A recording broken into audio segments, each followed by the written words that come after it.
ఇంకోటి చూడండి, వానపాముల్లో ఫర్టిలైజేషన్ కానీ కకూన్ ఫార్మేషన్ మరియు కాపులేషన్ అంటే సెక్స్ రెండు వానపాముల మధ్యన ఇటువంటి కాపులేషన్ ఎలా జరుగుతుందో చెప్తుండే ఇక్కడ. ఎర్తువాంస్ వానపాములు అనేది పొటాండ్రస్ ఈ పదం నాకు గుర్తుంది కానీ కొంచెం ఒకసారి చూసుకోవాలి నేను రాసిన నోట్స్లో. పొటాండ్రస్ అంటే ఆండ్రస్ అంటే మగవాళ్ళు ఎక్కువగా ఫస్ట్ అభివృద్ధి అవుతుంది, పొటాండ్రస్ అంటారు.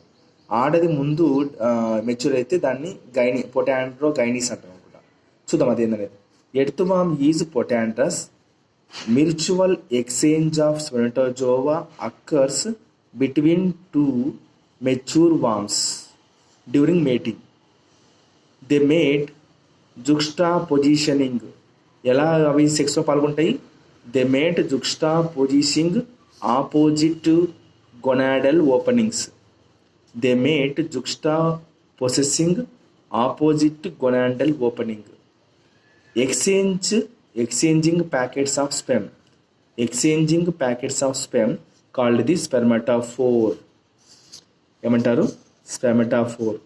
They mate juxta positioning opposite gonadal openings, exchanging packets of sperms called the spermatophore. Refer NCERT book.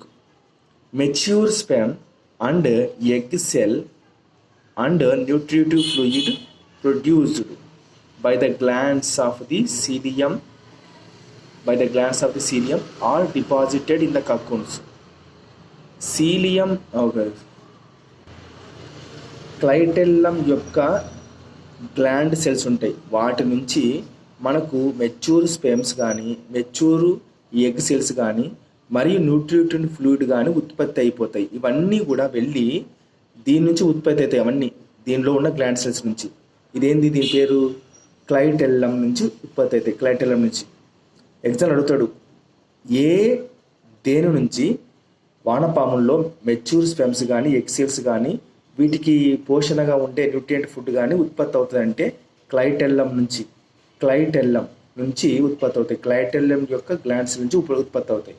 ఇవన్నీ వెళ్ళి కకూన్స్లో డిపాజిట్ అవుతాయి. Fertilisation and development occur within a cocoon. Very very important.